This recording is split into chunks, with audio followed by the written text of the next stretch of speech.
Hey, this is a somewhat less than formal video, just going over some of the things that I've worked out and learned over, oh goodness gracious, 40 plus years of playing guitar.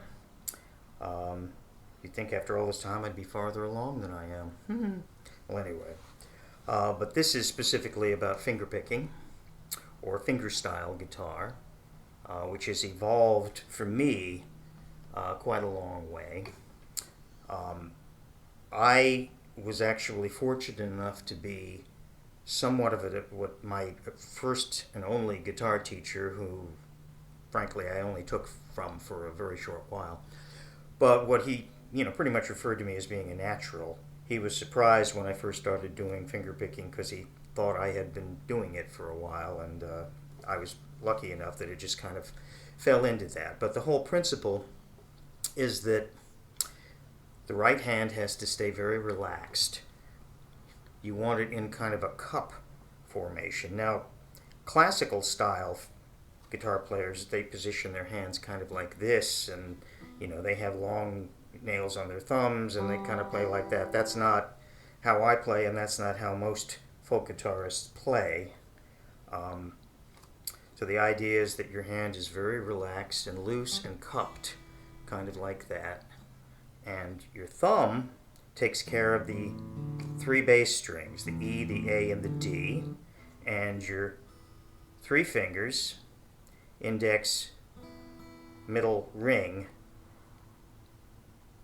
are assigned to the bottom three strings. Now, there are a couple of different variations on that. Some people only use two fingers, in which case you would really cover all these three strings with the two fingers. I tend to use three, although there are a few little pattern picks that I only use two on. So, the first things I learned how to do, believe it or not, was actually some of the song More Than a Feeling by Boston, which was popular at the time. And that was, so it was like...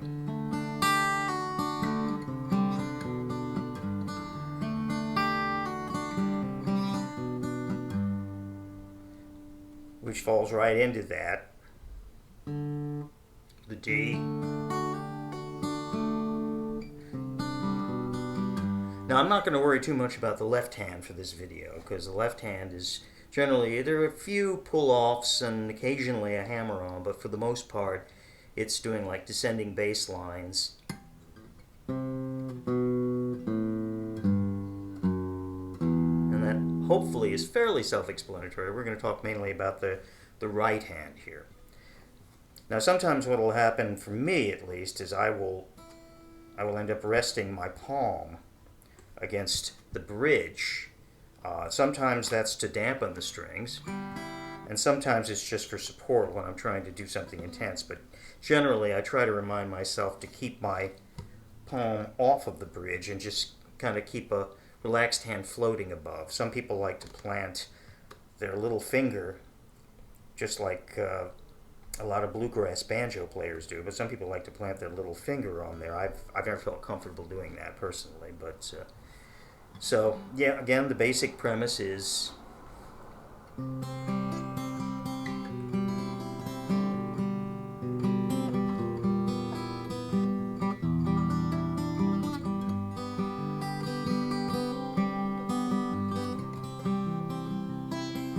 try to keep it very relaxed. You don't want your hand bouncing up and down. The idea is that your hand is cupped and relaxed and your fingers are drawing up, because the more your hand bounces around, the more you have to find the strings again. So the idea is, as you're playing, the hand is staying pretty much in the same location.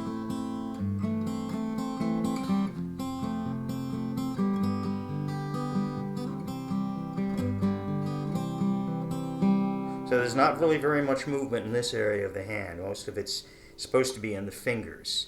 It's not quite the same as when you're doing claw hammer banjo or something where you're kind of, striking up and down like that. It's supposed to be a little more relaxed. So, now, what I always learned in terms of Travis picking was that Travis picking is a repeated pattern that is constant.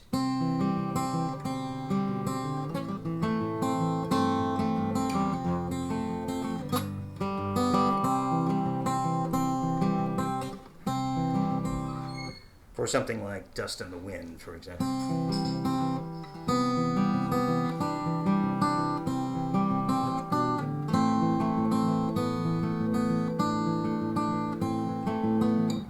Oops. I'm actually out of practice.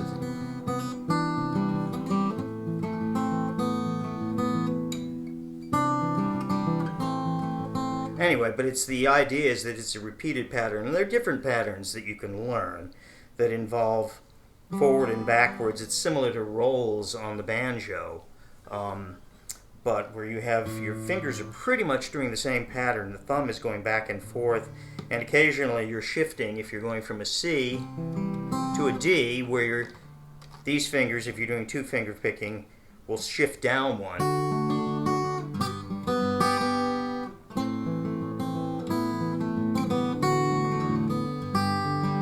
I'm only using two fingers for that particular thing. Similar to something like Blackbird from the Beatles, which is... I'm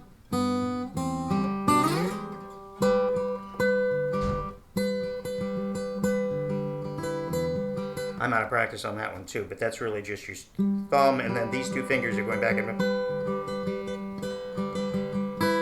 I have to practice that one again. It's been a while. So that's how I learned to do finger picking, was based on those particular songs. Then I started working into a more piano way of thinking about it, which was, I'm not always doing a consistent pattern. I'm adapting based on, I don't know, what's going on in my head, and it's not always conscious. For example, I may do...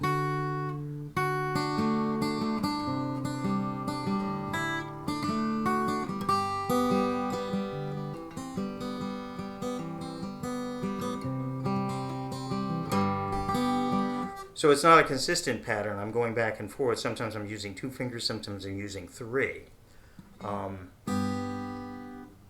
But the idea is always that the thumb is taking care of the bass.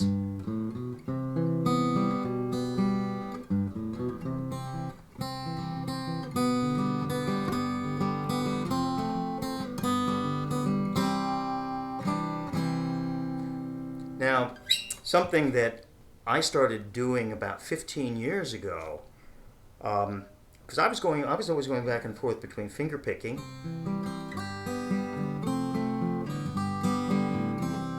and strumming.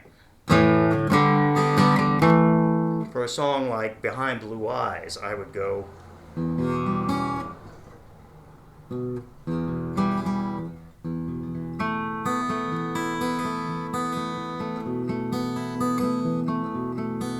and then it would get to that part with...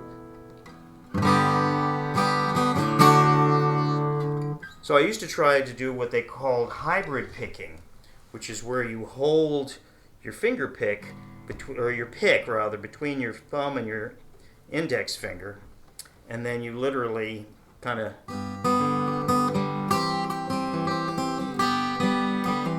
There are a lot of people who are very successful with that.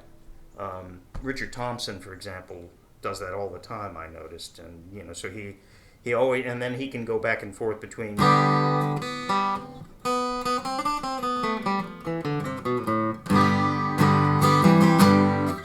So what I found is I started using these Herco thumb picks, and I used the heavy one, but what that allowed me to be able to do was to go from...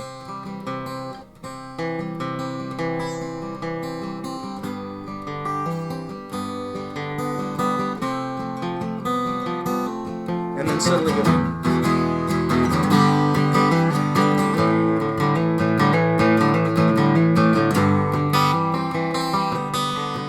and then go back to finger picking.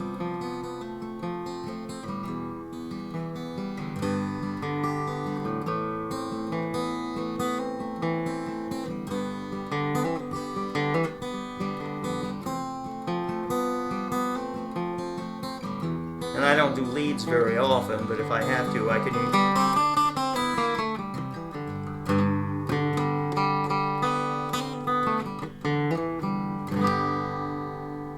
So that actually really changed my playing a lot. So the theory, the theory is still the same. The thumb. I get a little bit more attack sound because of the pick now, and occasionally I'll dump. If I know I'm just going to be doing nothing but finger picking in the song, I will take it off. But a lot of the time I'm using.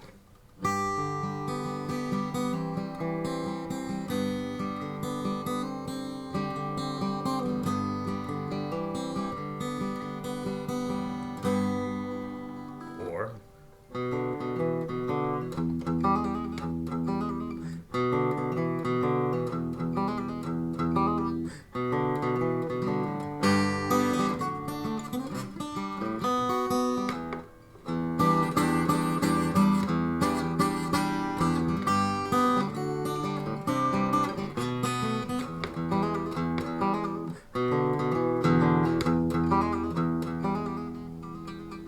anyway, so some food for thought and a little guidance on finger picking, and hopefully that's helpful to at least one person.